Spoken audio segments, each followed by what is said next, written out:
Walker, known as Stretch, was a member of the group Live Squad. Police say Walker was driving in Hollis, Queens overnight on his way home from his brother's house when someone in a passing car shot at him at least 3 times, causing him to crash his van. And did Tupac go to Stretch's funeral? No. Once I lost my brother, man, it was like, I'm just like, where the is everybody? Yeah, and you're like, Stretch and Pac was like this. Where did it go left? How did that relationship break down? After the quad shoot. And the reason I knew my homeboys set me up is because my homeboys knew I was strapped. The dudes came straight for me. My homeboys is behind. It's like they running for swag. My homeboys behind, and they didn't do nothing. They did was grab the and I could have bust. But they got guns to these and come up to me and he's just sitting there. And they said, get, and they just dropped to the floor. I knew it was a setup. November 30th, 1994, a date burned into hip-hop history forever. Chaos exploded inside Quad Studios in Midtown Manhattan when Tupac Shakur walked through those glass doors and got lit up in a hail of bullets. The attack was fast, loud, and confusing, turning a normal recording session into a scene straight out of a crime film. That night didn't just wound Tupac, it split the rap game in half. Exactly 1 year later, to the very day, tragedy hit again. Randy Stretch Walker, one of Tupac's closest friends and collaborators, was gunned down in his hometown of Queens, New York, after being chased through the streets by 2 men in a car. Same date, same hour. Another artist gone. People couldn't believe it. Was this just fate playing tricks or something much deeper and darker? Whispers hit the streets almost immediately. Walker, known as Stretch, was a member of the group Live Squad. Walker was only about 3 blocks away from his home right here. He didn't make it, and his family doesn't know why. Some said it was karma, others swore it was a setup. A revenge hit tied straight back to the Quad Studios shooting. The talk got so loud that nobody in the industry wanted to touch the topic. Even wilder, when Stretch's funeral came around, no major rapper showed up. Not even Tupac. That silence screamed louder than any words could.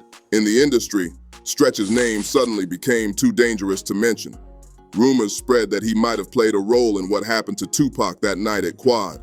People whispered that Stretch had been running his mouth, saying Tupac might have accidentally shot himself during the chaos. Whether that was true or not, showing up to his funeral became risky business.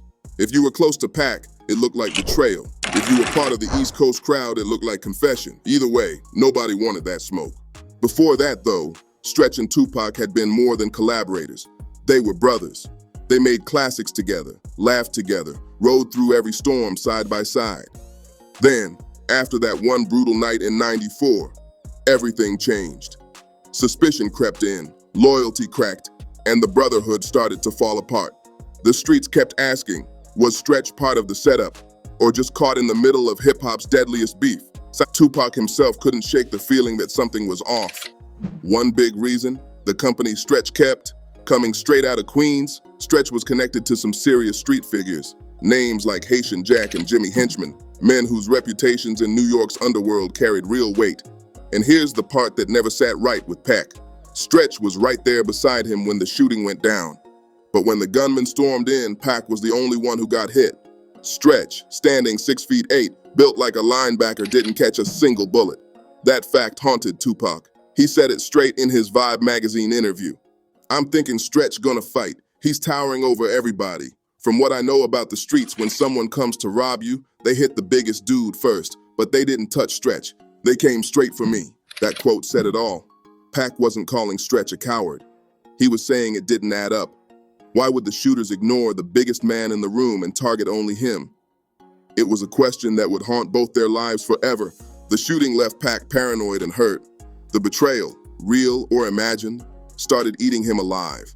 I'm like, my mom's like, yo, is Pop coming to the funeral? It's big calling, like, yo, it's real, man. You're big, you know what I'm saying? And Big ain't come to the funeral. Stretch ain't have nothing to do with what happened to you in a Quad studio. That was your man. You could have showed up at his funeral. You should have showed up and just paid your respects. Or even if you wasn't coming, you could have sent something. The friendship that once symbolized brotherhood and hip-hop turned into one of its darkest mysteries. 2 men, 1 date, and 2 tragedies that still make people wonder. Was it coincidence, or was somebody sending a message? After the Quad Studios shooting, Tupac's world flipped upside down. Lying in a hospital bed, patched up from multiple gunshot wounds, he had more than physical pain to heal from. He was haunted by confusion, fear, and betrayal. The faces of the men who'd been with him that night ran through his mind over and over, but one name echoed louder than the rest: Stretch.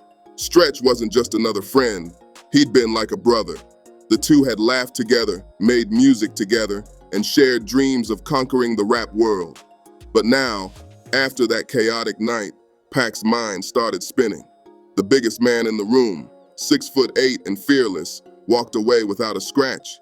Something about that didn't sit right. What made things worse were the people Stretch was connected to, men like Haitian Jack and Jimmy Henchman. These weren't studio executives or harmless promoters. They were respected, feared, and deeply rooted in New York's underground scene. Both had serious reputations. Henchman for his powerful reach in the industry and on the streets, and Haitian Jack for his sharp mind and street control. These weren't men to cross lightly. That night at Quad, Tupac had been told to come in for a session with an artist named Little Sean, who just happened to be managed by Jimmy Henchman. At first, it sounded routine. A quick verse, a little cash, just another gig. But Pac would later admit that something about the setup felt off from the very beginning. In a later interview, Pac said, "I didn't fully trust Jimmy. I met him through some rough people, but I figured he was trying to get legit. I thought I was doing him a favor." When Henchman told Pac the money wasn't ready, Pac almost canceled. But then Jimmy called back saying he'd pay him out of pocket. That single call changed everything. When Pac and his crew pulled up to the studio, someone was waiting. A young man, reportedly Lil Cease, a friend of Biggie Smalls, looked down from a window and called out to him. The audio, man, it's an audio that's been online for a few years now, a stretch.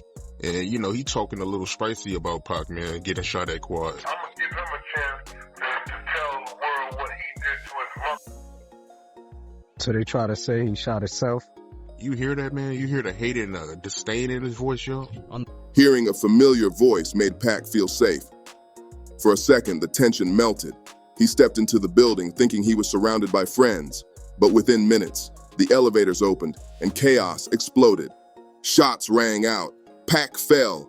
The attackers grabbed his jewelry, but it didn't feel like a robbery. It felt personal. Whoever planned it knew exactly where he'd be and when. Too many things lined up too perfectly. To Pac, it screamed setup. The streets started talking fast. Rumors pointed fingers at Haitian Jack, claiming Pac's earlier insults toward him had crossed the line. In an interview later on, Jack even admitted that one of his people wanted to teach Pac a lesson, but he said it went too far. That single confession changed everything. It confirmed that the robbery wasn't random at all. It was a message sent loud and clear. As for Stretch, he found himself stuck in the middle of it all. Pac was alive but furious. To him, Stretch's silence and survival looked suspicious. Meanwhile, Stretch was trying to keep his head down and avoid the crossfire between rival camps. And you're like, Stretch and Pac was like this. Where did it go left? How did that relationship break down? After Quad. But in the rap world, silence can be deadly. And the longer he stayed quiet, the more people whispered. To make things even worse, while Pac was still recovering in the hospital, Stretch started sending him messages. Whether it was out of concern or an attempt to explain, Pac didn't take it well. His paranoia deepened, and every word felt like proof that the betrayal was real. The brotherhood that had once been unshakable was now cracking under the weight of doubt, fear, and the street's cruel gossip. The music world could sense it. Something dark was brewing between the two men. What had once been pure loyalty was now poisoned by suspicion. The bond between Tupac and Stretch, once the heartbeat of a new hip-hop sound, was now one gunshot away from breaking forever. Lying in a hospital bed, wrapped in bandages and pain, Tupac couldn't sleep. Every time he closed his eyes, the same scene replayed. Flashes of gunfire, voices shouting, and that feeling of being trapped in his own nightmare. He was alive, but barely, and his mind was running wild with questions. How could this happen in a building full of people he trusted? Why was he the only one hit? And where was Stretch when the bullets started flying? Pac's confusion turned into anger, and that anger grew into paranoia. He started believing someone close had helped set him up. The more he thought about it, the more Stretch's name came up in his head. His 6'8" brother, who walked away untouched, started to look like part of a bigger plan. When Pac finally spoke publicly, he didn't hold back. In his Vibe magazine interview with Kevin Powell, he painted a picture of total chaos. The reason I knew my homeboys set me up is because my homeboys knew I was strapped. The dudes came straight for me. My homeboys is behind. It's like they running for swag. My homeboys behind, and they didn't do nothing. They was grab the and I could have bust. But they got guns, so these niggas are coming for me, and these niggas just sitting there. And they say, get, and they drop to the floor. I knew. Everybody dropped to the floor like potatoes, he said. But I just froze up. I thought Stretch was gonna fight. He was towering over them. His words hit like a grenade. For the first time, the world got to hear Tupac's raw suspicion, and it wasn't hidden behind coded lyrics or quiet whispers. He was saying Stretch might not have had his back that night, but that wasn't all Pac revealed. He opened up about the trauma, the nightmares, the constant headaches. I wake up screaming, he said. I still see them pulling guns and saying, shoot him. Doctors diagnosed him with PTSD, and it made sense. The pain ran deeper than bullets. He wasn't just fighting for his life, he was fighting to stay sane in a game that had turned against him. When he came and said, Jimmy Henchman, I remember like yesterday, Jimmy Henchman said, you don't want to go to war because you don't got your money right. And I'm looking like him. I'm the only one that said, how do a friend bring this message to a friend? Like, you know what I mean? So that felt awkward to me. While Pac was speaking his truth, Stretch was stunned. He couldn't believe what he was hearing. The man he'd called family was now painting him as a traitor in front of millions. When he read the interview, he fired back in his own vibe piece, not with anger, but disbelief. Me and Pac been down since day one, Stretch said. Before the fame, before Juice, before all that, that's my man, but I know him. When he's mad, he says things he don't mean. Still, the damage was done. Pac's words had gone viral, passed around in barbershops, clubs, and radio stations. Fans were picking sides. Some believed Pac's pain, others said he'd let paranoia twist his mind. But in the streets, people knew one thing for sure. Once trust breaks, there's no fixing it. Stretch was crushed. In another interview, he vented, Pac out here saying I should have fought, but what was I supposed to do? I didn't have a gun. You can't fight bullets with fists. He wasn't being weak. He was being real. Survival isn't cowardice when you're outnumbered and unarmed. But the internet didn't care. The story of a betrayal sold better than the truth ever could. Their bond, once unshakable, was now shattered in full view of the world. Stretch felt Pac had broken the code, the unspoken street rule that says private beef stays private. He should have kept it in the streets, Stretch said. You don't air out your brother to the world. Those words carried pain, pride, and a deep sense of loss. Pac, meanwhile, was spiraling deeper into isolation. His circle was shrinking, his trust was gone, and every move he made now came with suspicion. The man who once spoke about unity and loyalty was now drowning in betrayal. It's December 1st, 1994. The rare, raw footage of Tupac Shakur in a wheelchair the morning after. Some real, some imagined. What started as brotherhood had become heartbreak, and the wounds were too deep to heal. Within months, the friendship that built some of hip-hop's greatest records was completely destroyed. And tragically, neither man would get the chance to make peace before death came knocking again. After Tupac's public accusations, Stretch found himself standing alone in a world that once treated him like family. The bond that had built some of the most iconic tracks in early 90s hip-hop was gone, and in its place stood bitterness, confusion, and betrayal that felt too heavy to carry. Stretch wasn't running from it, though. He wanted the truth out. In interviews, he sounded torn between heartbreak and anger. He said, Pac was my man from day one. Before Juice, before his first album, that was my brother. So seeing him in that interview talking wild bugged me out. He knows how I get down. I ain't no coward. But when you're unarmed and they're shooting, you hit the ground. That's survival, not weakness. Those words came from a man defending both his name and his pride. Stretch wasn't just trying to protect his rep. He was trying to remind people of the loyalty that had once kept them strong. He had stood beside Tupac through every fight, every recording session, every storm. But in the rap game, loyalty only goes as far as perception. And once that cracks, the streets decide your fate. Despite the public fallout, Stretch tried to keep moving forward. He was still producing, still writing, still taking care of his family. Friends said he was calmer than usual in those last months. like a man trying to find peace. But there was tension in the air. The streets were buzzing with whispers that Stretch had been involved in something bigger, something that connected back to the Quad Studio shooting. People said it was revenge season. And then came the eerie twist no one could ignore. November 30th, 1995, exactly 1 year to the day after Tupac was ambushed in Manhattan. Stretch was driving through Queens Village late at night. He had just dropped off his brother and a friend after hanging out. Witnesses said he was relaxed, even laughing, moments before the nightmare hit. Two masked men in another car suddenly appeared behind him. The chase was fast and wild, engines roaring through quiet streets until a spray of bullets ripped through the night. Stretch's car slammed into a tree, and just like that, he was gone. The date, the timing, everything about it felt like more than coincidence. It felt symbolic, like the universe closing a chapter with fire and smoke.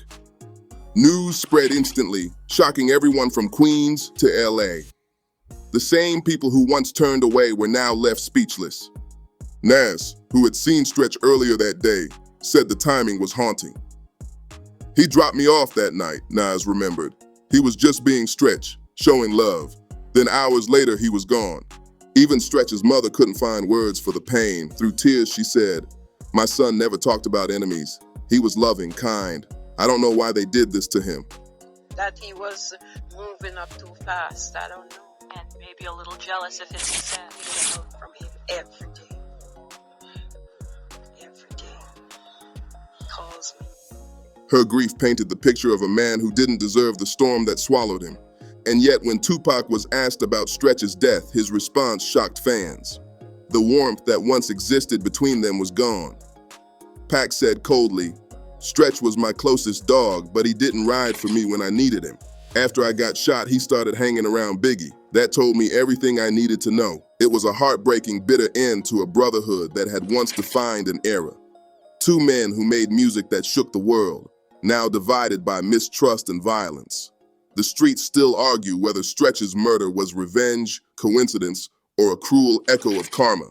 But one thing everyone agrees on: the timing was too perfect, too eerie to ever feel random. Stretch's death marked the end of an era, but his story was far from over, because behind the tragedy was a legacy, a man whose music, loyalty, and heart left fingerprints all over hip-hop history. Before the whispers, before the headlines, before the tragedy, Stretch was already a legend in the making. Born and raised in Queens, New York, he had the kind of presence you couldn't ignore. Tall, confident, and naturally gifted, he carried that mix of street energy and musical genius that made people stop and listen. Stretch didn't stumble into hip-hop. He built his way into it brick by brick. In the late 80s, he teamed up with his brother Christopher Majesty Walker and DJ K-Lo to form the group Live Squad. These weren't just rappers, they were visionaries. They blended the gritty sounds of New York's blocks with the storytelling and energy that defined the era. Their beats were raw, their lyrics were sharp, and their sound hit hard. In 1988, Live Squad dropped their debut EP, BQ with Full Effect, featuring tracks like Troopin' It and We Ain't Having It. Those songs hit like a punch, pure street authenticity. The street started buzzing about Stretch's voice, deep, raspy, and powerful, like he'd been through battles and came out stronger every time. Labels started noticing too. By 1990, Stretch had already caught the attention of some serious names. Then came the connection that would change everything, Shock G from Digital Underground. That link opened a whole new lane for him.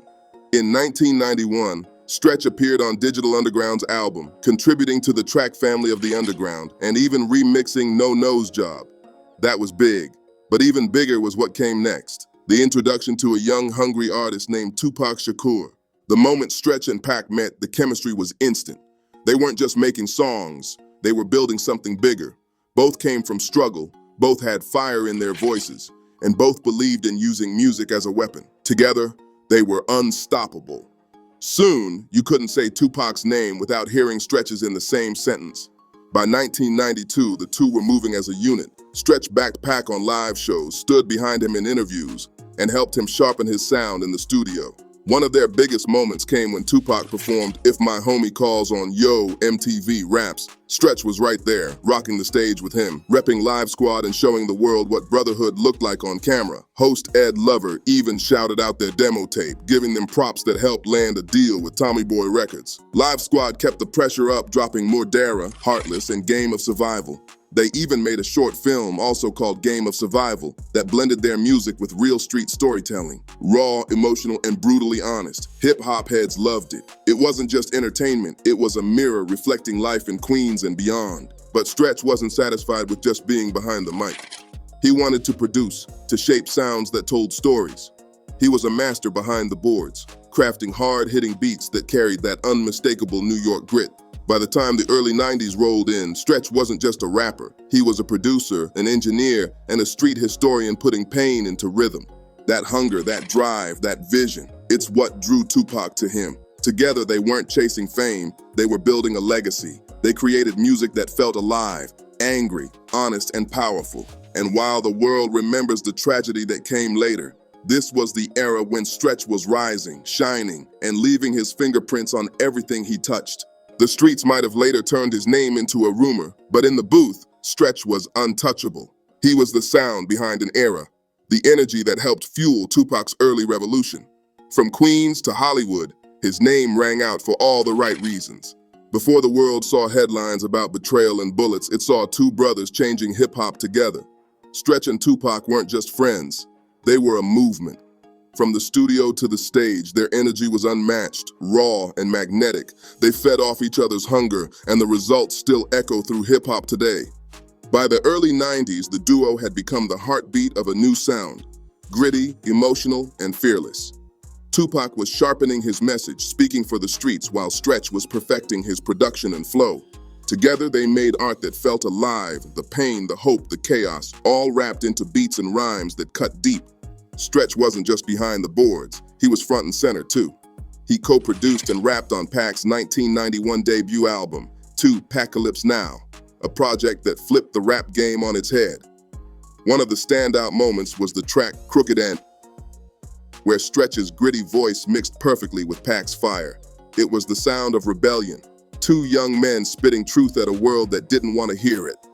When Tupac's fame exploded after his role in Juice, 1992, Stretch was right there.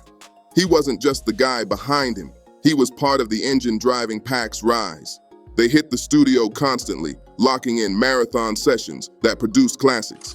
By the time Pac dropped Strictly 4, My NZ in 1993, the chemistry was undeniable. Stretch's fingerprints were all over tracks like Holler If You Hear Me and The Streets Are Death Row, records that became anthems for an entire generation. And their bond wasn't just professional.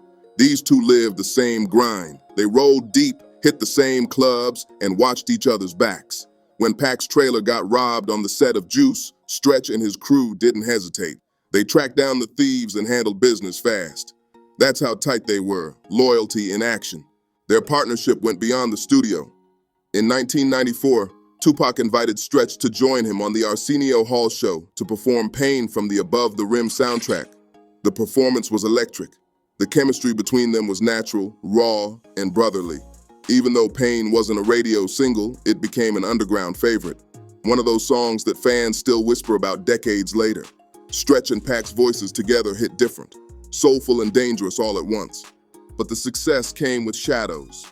Fame was growing, pressure was building, and the streets around them were shifting fast. Every move Tupac made was watched, every friendship questioned. Stretch was trying to balance the music grind with real life. Studio sessions by day, street reality by night. The two worlds were colliding, and the cracks were starting to show. Still, during that golden stretch, they created moments that would outlive both of them.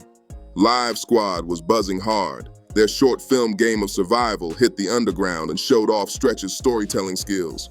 He wasn't just a rapper. He was an architect of sound, a director of mood, and one of the few who could match Tupac's energy word for word. When fans look back now, they see the heartbreak and the rumors, but before all that, there was greatness. Pure, raw creativity that defined a generation. Stretch wasn't Pac's sidekick. He was his equal, his right hand, and his reflection. Two men from different boroughs, united by struggle, loyalty, and a dream that burned too bright for the world to handle. Even though his life was cut short, Stretch's echo still moves through hip-hop like bass from a subway speaker. Deep, steady, and unforgettable. The man might be gone, but the sound, the energy, the loyalty he carried, that never left. By the time Stretch passed, his fingerprints were all over the culture. From Tupacalypse Now to Strictly 4, My NZ, from underground live squad cuts to the haunting track Pain, his style shaped a whole era of rap that refused to sugarcoat life. He didn't just make beats, he built emotion. You could feel every bruise, every late-night hustle, every story from Queens echoing through the speakers. After his death, artists who really knew him kept his name alive. Nas, Ed Lover, and members of the Outlaws all stepped forward to defend his legacy. They said the same thing again and again. Stretch wasn't a traitor. He was a soldier who got caught in the crossfire of music and mayhem. Zayd, Tupac's sister's boyfriend who was there at Quad Studios that night, stood firm. Stretch didn't set pack up. We were unarmed and outnumbered. We did what anyone would do, survive. His words reminded the world that sometimes perception overshadows truth. As years passed, people began to see the bigger picture. Jimmy Henchman, the same man tied to that fateful night, ended up serving life plus 20 years for trafficking and conspiracy charges. That twist made old rumors sound even louder, showing just how dangerous the world around Pac and Stretch really was. It wasn't loyalty that killed them.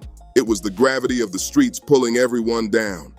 Exactly 1 year after the Quad Studios shooting, Stretch's death sealed the mythology. To this day, no one's ever been charged, no one's confessed, just silence. And in hip-hop, silence speaks volumes. Fans still debate if it was coincidence, revenge, or destiny. Whatever it was, the timing felt too precise to ignore, almost like fate itself was making a statement. But even in that darkness, Stretch's artistry keeps glowing. Producers still sample his drums, rappers still mention his name in verses, and hip-hop historians call him the bridge between street realism and poetic rebellion. His voice, that deep, raspy growl, pops up in rare recordings and interviews, reminding listeners that before the rumors, there was music that mattered. What made Stretch special wasn't just his sound, it was his loyalty. Even when the world turned cold, he never spoke ill of Pac. He defended him, even when he didn't have to. He carried himself with pride, pain, and purpose, traits that defined real ones from pretenders.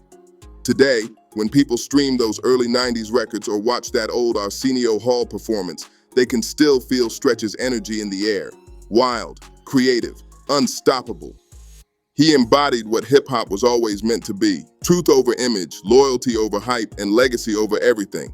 Maybe that's why his story still hurts, because Stretch represented a time when friendship meant more than contracts, when music meant more than fame.